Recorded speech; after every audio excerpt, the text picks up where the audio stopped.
Pregame.com.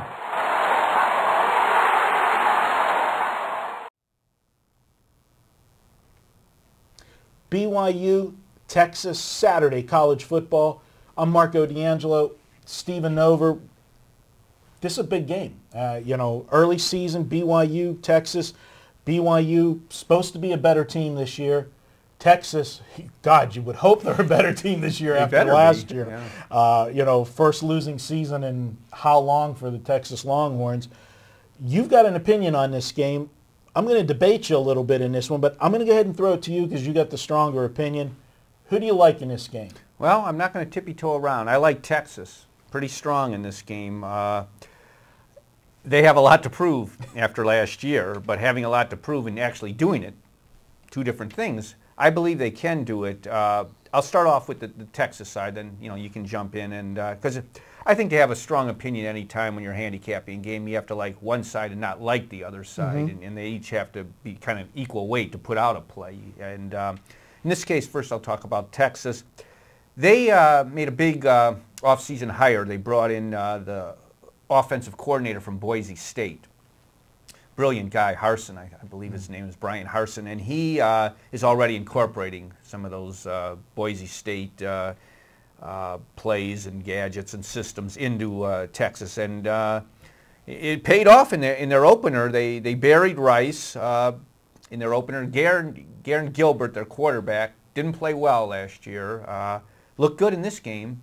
Passed for 239 yards, and Texas, I think, has their offense back, and they get a plus, too, for this matchup, Marco. Well, probably the fastest guy on their team is a wide receiver named Marquise Goodwin. He wasn't going to play football. He's a track guy. He decided he is going to play, and he'll be eligible to play this week. So that's a lot of speed now on the flanks. I'm going to jump in, and everything you're saying is great. I agree with you, but not in week 2. First of all, beating Rice, Stephen, me, you, Dustin behind the producer's window, probably could even use RJ on the team. We would have a good chance against Rice. Rice is not a good ball club. Gilbert, yeah, he looked good, but BYU's defense much better than Rice. BYU, although it was only a 1-point win last week, they came back down 13-0 on the road. Not a great Mississippi team, but Mississippi's better than Rice. On the road in the SEC, 13-0 in the fourth quarter. That showed me this team's got some moxie. Quarterback Heaps struggled at the beginning of last year. He matured as the season went on, played very well down the stretch, and this BYU team has now won 6 of their last 7 games dating back to last season. Their only loss was a 1-point loss to Utah. This BYU team's on the rise. They're a veteran team. They brought back a lot of starters. The fact that Texas opened up 7, and this line's sitting solid at 7. If you look at last week's scores, Texas won in a romp. BYU was in a struggle, yet the line's not moving, which is telling me Texas is a public team. I mean, let's face it, there's teams in college football, Notre Dame's, Michigan's, Texas, Oklahoma's. They're public teams that get play. BYU, there's enough money coming in here that's keeping this line balanced at 7. I think BYU's got a good shot in this game. I'm not sold on Texas yet. And so are a lot of people are not sold on Texas. That's why this line is staying at it. What it is people are afraid of Texas. They don't know if they've turned it around. I feel that they're clearly a step above Mississippi, a huge upgrade on Mississippi. I will agree with you there. Okay, and I give BYU credit for winning that game, although their special teams didn't look good. And as far as what you're saying about Mississippi being an SEC team, did they have their starting quarterback for this game? No. He was out, and they also are breaking in a couple freshman wide receivers. It was a good spot for BYU. I don't want to just take away from what they did, detract from what they did. It was a nice win, but put an asterisk there. Mississippi didn't have their starting quarterback, breaking in new wide receivers. It's a terrible situational spot now for BYU, Marco.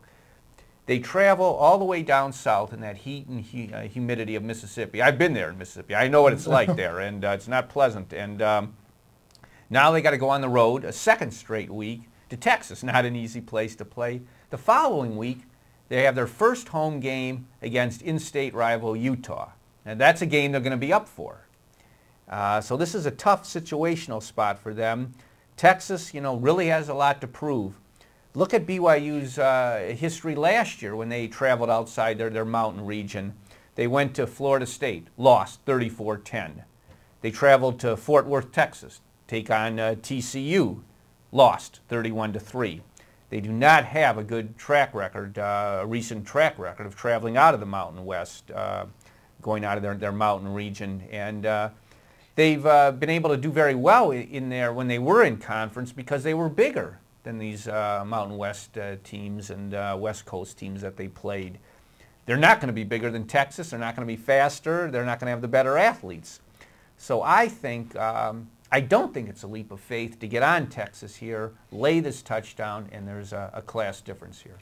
There's definitely a class difference. I agree with you, but I'm concerned with the new offensive coordinator, the new defensive coordinator for Texas, that it takes time to learn the new schemes. And again, Rice is just not enough of a sounding board for me. This is probably a game, I just got a slight lean to BYU, probably not going to be involved in it because to me, this is a game that I think we're going to learn a lot about both teams from the outcome of this game. We're going to see if Texas really has taken that step forward, or we're going to find out if BYU is, like you say, just an average ball club as an independent now. But don't you feel, Marco, if BYU is going to stay within this number, they have to have their A game. Now look at the spot. Coming back from Mississippi, a big win there in very tough heat and humidity. Utah at home, on deck, home opener. Are they going to give their A game? Well, being a nationally televised game, playing Texas, even though Utah is the one game that's, especially now that they're an independent, that's their big game every year is playing Utah. Yes, that is a look-ahead game, but how can a program like BYU look past Texas? Especially as an independent. Yeah. That's the thing. A lot of question marks. You've got Texas. We're going to go officially with Stephen having a play. He's got Texas projected score. I'd say they win by 10 or 11 points, 30-20, 31-20. All right. I see the game a little bit closer, a little bit tighter. I see this as a 3-point game either way. I lean to BYU. I'll throw a stat out at you for totals players in this game. BYU, the last 7 times they've been made an underdog, game's gone under every game, 7 in a row. So if you're looking at totals, lean there possibly with the under in this game, and we'll see if Gilbert can, let's face it, he's going to face a defense not going to see that often with a 3-3-5 defense that BYU plays. Yeah, I like Mendenhall. I like him as a coach. Nothing against him. I just think there's a class difference here. We'll see. Yeah. We'll see. He's got official play on Texas. That's Stephen Nover and Marco D'Angelo. Just slight lean to BYU. We're going to be back. Next up, it's going to be my best bet. We're going to take a look at Notre Dame at Michigan, the first Saturday night game at the Big House. We'll be right back.